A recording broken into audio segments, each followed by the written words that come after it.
expected to seek out the best. 2 words to describe the activity. The Yoruba Unity Forum is conducted. Be the first to know.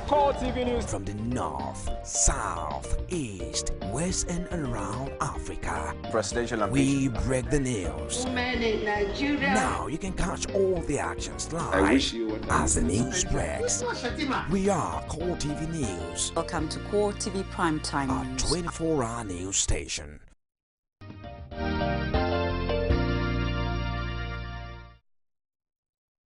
Hello and welcome to Core Digest. I am Nifemi Oguntoye. I'm here with Frank OMALAPEH this beautiful morning. Good morning, Frank. Yeah, good morning. Thank you for having me again. It was sometimes last week that we're here together. And you had fun. And we had fun. And that's why you're back again. We're back again, and we've seen a lot, even the preparation and all sorts, and a lot in the news from that time till now. So it seems that the atmosphere is getting ready for May 29, and we can't wait to witness that. The countdown is on, no doubt. There are also certain information coming from the presidency. I think we should start from there.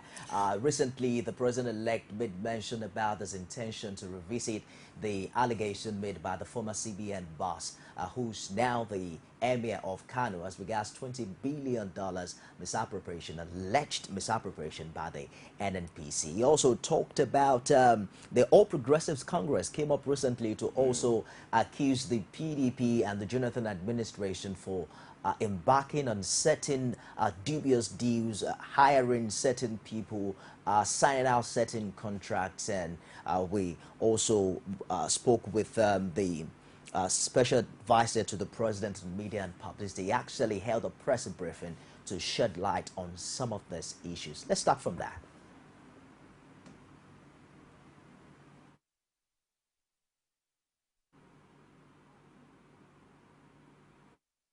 The MCR is not ready with that. Let's just quickly touch on the details of what Reuben Abati actually talked about. He says that the President Goodluck Jonathan would not stop working till May 29 handover date. Of course, you recall the APC had alleged that the outgoing administration was making or certain questionable transactions at the tail end of its tenure. This will remind you of the steps taken by the former Ekiti State governor, who went ahead to create more local government areas even after the results of the gubernatorial polls were announced.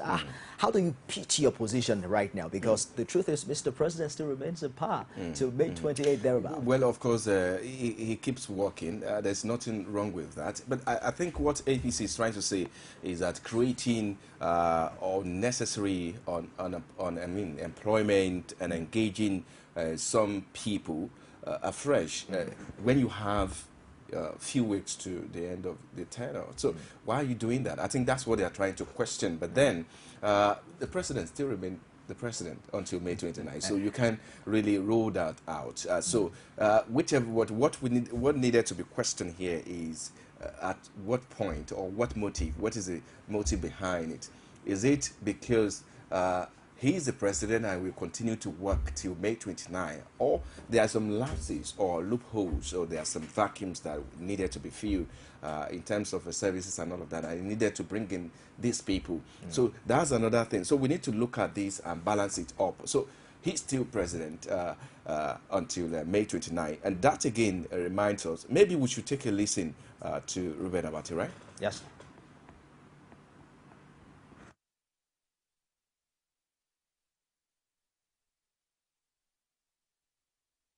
The suggestion by Alhaji Mohammed that the Jonathan administration is trying to tie the hands of the incoming government merely by continuing to discharge its constitutional responsibilities until the end of its tenure.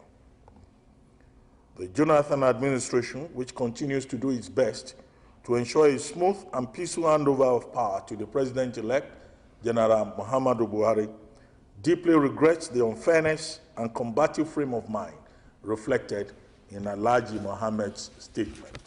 President Jonathan has done his best in the last 5 years to discharge his constitutional responsibilities for good governance and effective leadership of the nation, without any prejudice whatsoever to the freedom of the incoming administration to do as it pleases within the confines of extant laws when it assumes office. The Jonathan administration will continue to discharge its responsibility to govern until May 29, 2015. Ruben Abati, spokesman for the Jonathan-led administration. I recall that a few days ago he was also reacting to claims that the Jonathan administration seemed to have gone stagnant on most of the projects. He cited the Lagos-Ibadan Expressway and some other road projects in southeastern Nigeria where work is being done. It's quite challenging to be present at this particular time, because if you work, the opposition says you're working too much. If you don't do anything at all, the question what you're actually doing there. Well, I think for me personally, okay, let me start. If you go to Lagos State, what the incumbent governor is doing, for me personally, I admire him, and he's still working until now. So that's at state level. So how much more at the federal level? So you should expect more from the president. But one thing, again, that we also need to look at, again, is the fact that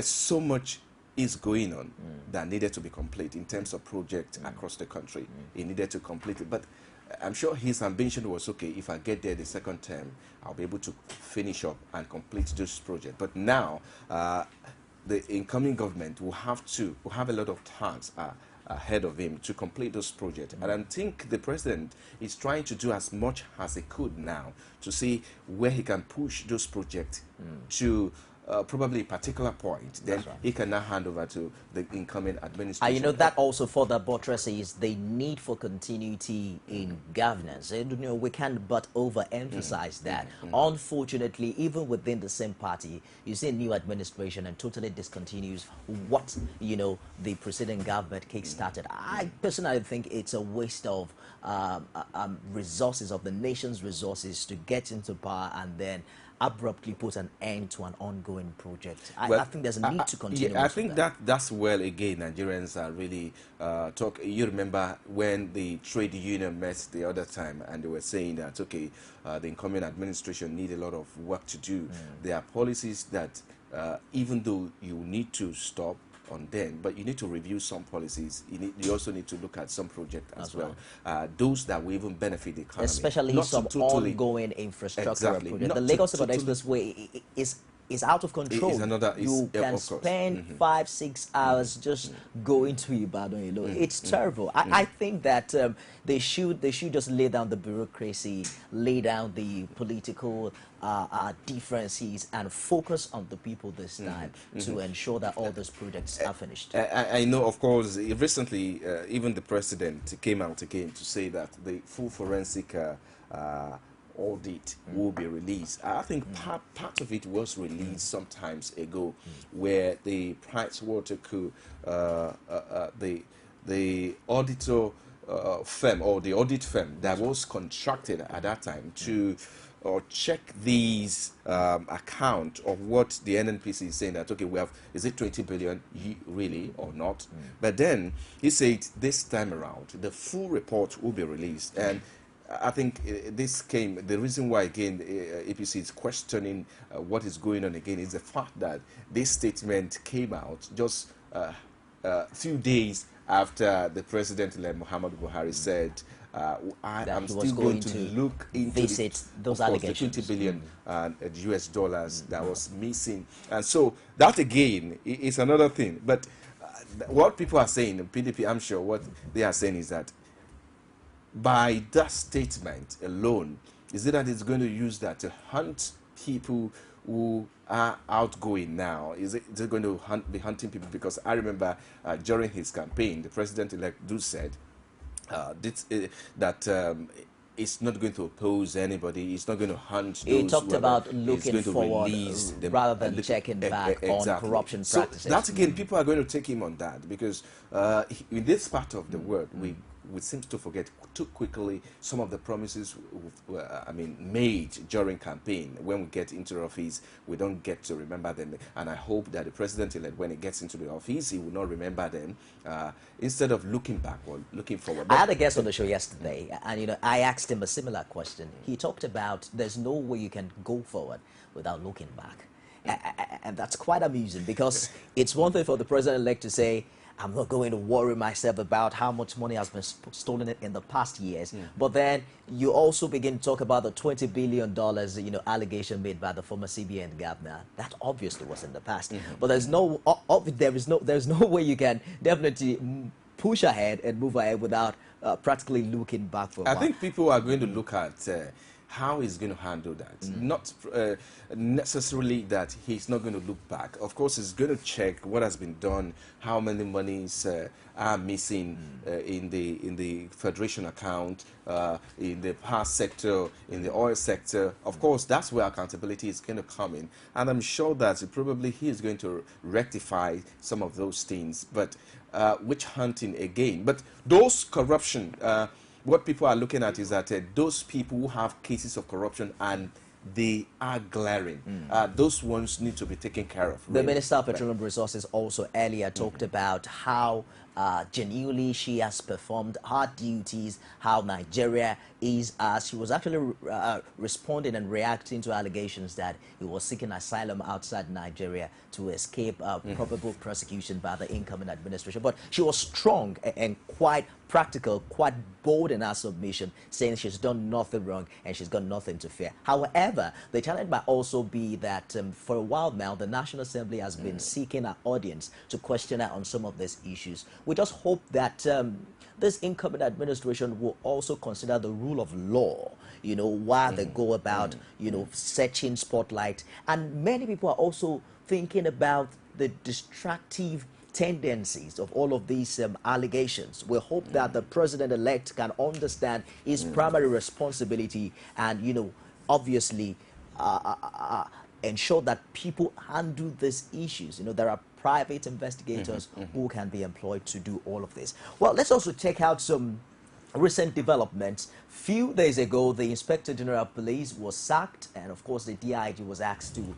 assume acting capacities. They went ahead to conduct the supplementary elections in about 4 states of the Federation. There are new firing and hiring also taking place right now within the President Goodluck Jonathan cabinet. As a matter of fact, Mr. President has appointed Peter Obi, former governor of Anambra State, as chairman of the Securities and Exchange Commission, SEC. Now, Ruben Abati, a special advisor to the president on media and publicity, made this announcement, and he says the appointment is with immediate effect. The president also relieved Olufemi Thomas as executive secretary, chief executive officer of the National Health Insurance Scheme, the NHIS, with immediate effect. In his place, Jonathan appointed Olufemi Akingbade in acting capacity, and then there are also other replacements ongoing. There's a replacement for Aruma Ote, whose tenure as Director General would also be remembered for a long drawn-out battle with members of the Federal House of Representatives. The question on many lips would be, how effective would this be within a month? I think I want to talk about, particularly about the capital market. The Aruma Ote issue, I think she's been there for a very long time, now. We remember her long drum battles with the National Assembly, trying to question how she's been able to use the money in her, will I say, the jurisdiction under her. So that again, I'm thinking that, but the new man, Muniru Gwazo, everybody's looking forward at, okay, if he's got the experience, we are going to see where he's going to take the capital market. And don't forget that the capital market, we do know that is the center of economy, which means that that is where all the sectors of the economy meets for tradings of shares and all of that. But we're going to see how, but it's very, very important with the policies, initiatives, developmental projects and all of that to take the capital market. You understand that we can recall that 2009/2010, the capital market crashed, and some of the reasons why it crashed at that time were because there was mismanagement, lack of poor management and lack of proper management of the capital market at that time. But I want to look forward to Munori Guazo, what he will bring into bringing his experience to bear in the capital market. Considering that he probably has just about 1 month to do that.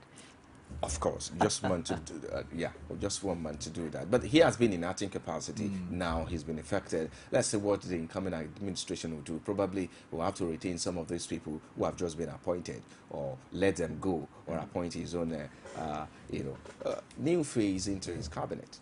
Over the weekend, the South African government expressed shock at the withdrawal of Nigeria's ambassador to South Africa. And the question really has been, did Nigeria withdraw its personnel as a form of protest against the xenophobic attacks or not? It looks as if the essay to the presidency has something to say. I think what the special advisor to the president on media, publicity, Ruben Abati, was saying is that the country only summoned the commissioner or the high commissioner to South Africa just to put something in check. Maybe we need to take a listen and really understand what exactly he's saying about that. Has not recalled its envoys in South Africa. What has been done is to invite the charge d'affaires. What we have there, in fact, we don't have, a high commissioner on the ground. What we have, an ambassador on the ground. What we have is a charge d'affaires and a consul general, and then the rest of the team. The charge d'affaires has been invited just for routine consultations by the Ministry of Foreign Affairs. The recall of an ambassador is a very serious and sensitive matter, and that has not happened. So I think I should clear the air that, there is a mix-up somewhere, there is some misinformation somewhere. Nigeria has not recalled its envoys to South Africa. It sounds clearer now. Nigeria hasn't withdrawn its envoys to South Africa. As a matter of fact, they were called to come shed more light on the situation of things there. I recall South Africa accused Nigeria of withdrawing its high commissioner. But what personally, I want to say that the way to do, even if it did happen, I think that's the first point of call. It should have happened. The first thing that should have happened is to recall the High Commissioner back to Nigeria for briefing. Why? Because that again will send a quick message to the South African government. But it didn't happen. It's probably happening later than required. Than what we had. But that's exactly what should have happened in the first instance when it did happen, to just send a quick message. But now, for me, I think it's coming too late. My personal opinion, too, even though the House of Representatives, for one time, sat on this issue. But then, maybe this is maybe for today, this is what they should have done. Realizing this now, they have to do that. The good news, however, for the African community would be that things are getting quite better for the South African community. We also spoke earlier with some of the Nigerians living there who says that the xenophobic attack is stemming down, and the federal government, the South African government, is doing quite a good job ensuring that all is well for foreigners living there. There are also reports of thousands of South African indigenes who are also marching in protest, ensuring that no violence is meted out on foreigners in that part of the country. But let's hope that it really steps down, and I think it's also a clarion call on governments in Africa as a whole to pay more attention to the welfare of the average citizen in the country, because that's where it kickstarts from. I mean, you live in the country, you don't have a job, you don't go to school, and then you probably wouldn't make the right decisions, you probably wouldn't be thinking right, and then that indeed must have inspired some of the level of violence that were recorded earlier in South Africa. But personally, for me, I think you can totally stop people from traveling, even though you have better package, better welfare package for your people, your citizen. But because you keep seeing people looking for maybe a greener pasture to them, but I think there's one or two opportunities. There are people moving down to Nigeria. I'm sure there are other South African citizens in Nigeria that are even the best economy in the world today, I'm sure we also have some of their citizens moving to other countries. The point we need to look at really, and the question we need to raise is, how effective is our foreign policies? That's exactly we need to begin to look at bringing to bear, or will I say now, we need to look at policies that are developmental, policies that are bilateral, that are friendly in nature, for two countries to work together. That's right. And whatever happens, you have to sanction. That's why we have the African Union, you have the European Union, and you have other countries who are also united as well. You know, Frank, I think there are policies I understand the fact that anybody nothing stop them. really can stop anyone from traveling out, even if we have the best country yet. You know, people are going to go out for different purposes, for studies, for holidays, and all of that. But consider the fact that they will tell you that 1 out of 4 blacks you see across the world is a Nigerian. My brother, people are looking for greener pastures. You hear the news about the disaster in the Mediterranean Sea. You see people traveling hours, days, weeks, even months on the sea, losing their lives in a matter of hundreds, if not thousands per annum. People checking out for greener pastures in Italy, you know, in Europe and other parts of the country. I think it's also important that we make our whole country conducive for small businesses. Why are people traveling to South Africa? Probably because small-scale businesses grow better. They tell you Nigerians go there and then they thrive. Of course, there's power. There's constant electricity supply to an extent relative to what is obtainable here in Nigeria. If we make our home country conducive for growth and development of small businesses, lesser people will travel out, and even if they have to do it, will be an extension of the wealth, not taking human resources out of the country. And in addition to what you're saying is also the fact that we have best talent. If you want to talk about 10 best talents in the world, you'll find 2 Nigerians there. So I think with the addition of what you're saying as well, we also need to develop our talent very well. We'll take a commercial break now, and when we come back, you will find out all the top stories making headline today. Stick around. Don't go away. It is often said that the future belongs to those who believe in the beauty of their dreams. But what about the things in life that actually inspire us to believe? Like the things that drive us, the things that move us, and even the things that remind us that the sky really isn't our limit.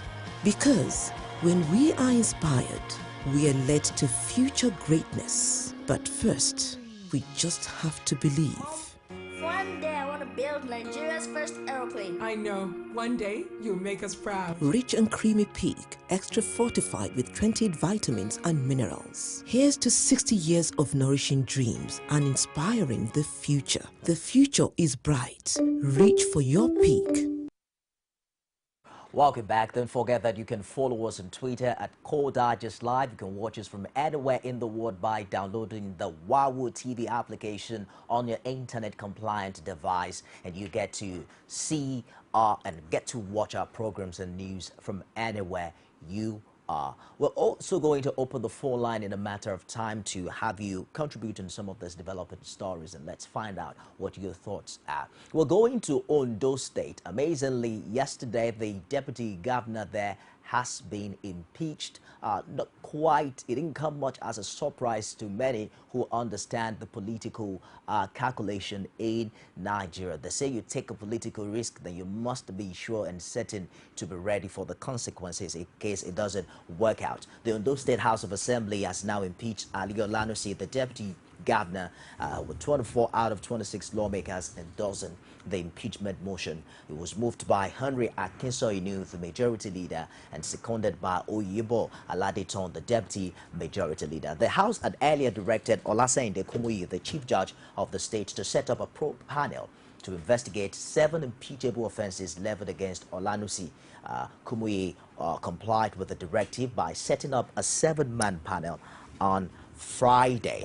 All right, it goes on and on like that, but Frank, I believe you will recall that this wouldn't be the first time that deputy governors will be sacked from their jobs. You recall Oyebuchi, the immediate past deputy governor of Enugu State, who was impeached on August 26 after falling out with Sullivan Chime, governor of the state. It's just amazing how some people get to defect and they go away with it. Aminu Tambo had defected from the PDP to the APC. Of course, there were attempts to have him removed as the Speaker of the House of Reps, but he seemed to have survived it. You also recall that Mimiko and his deputy moved from the Labour Party to the PDP last year, and they seem to also survived it. Looks like Ali Olanusi isn't quite lucky. Was it last year? I think, okay, yeah, maybe. But there's a party they moved from at that point in 2009 or 2007 or stroke 2009 at that time.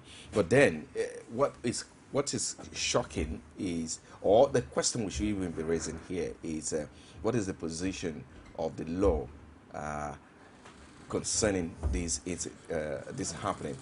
You know, so if we look at the position of the law, we'll be able to look at and ask experts to tell us, is Ali Olanusi wrong for defecting to the All Progressive Congress, even few days to the 2015 general election? So if it is yes or no, then from that we can take it further.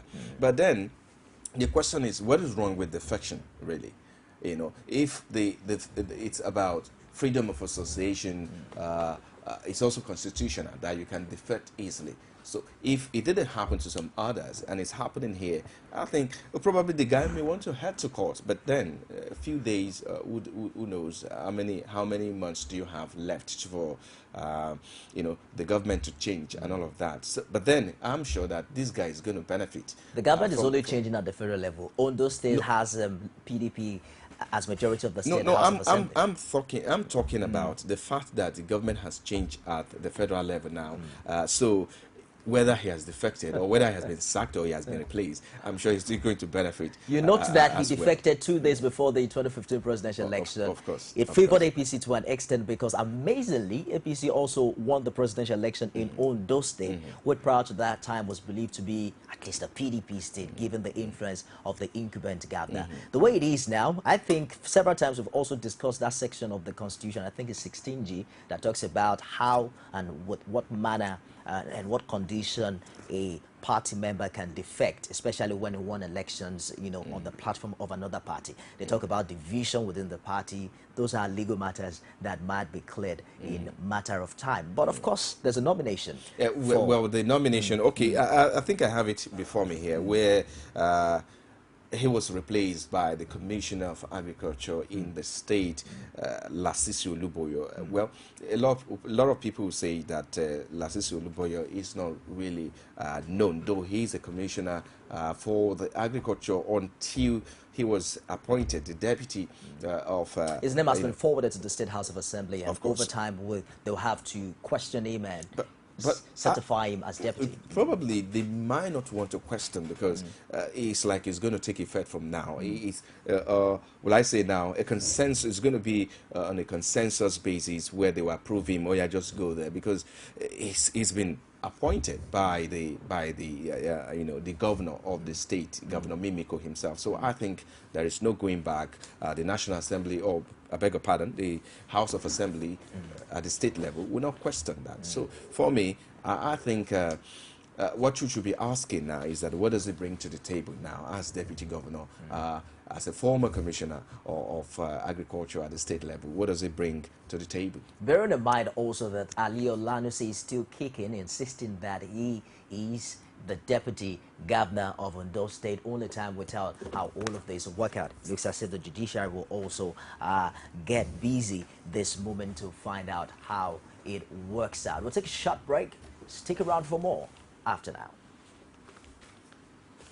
From time immemorial, women have birthed life, shaped character, and by extension, influenced the society. Moremi of Ife, Emoten of Benin, Queen Aminat of Zaria, all women of influence and power. Whether it's before election, after election. How ironical. Women being so powerful, yet have few grounds in decision making. They see you as a wife, and I see you as a wife to a man.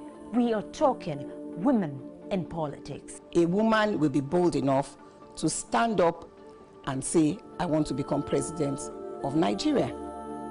Only on Core TV News.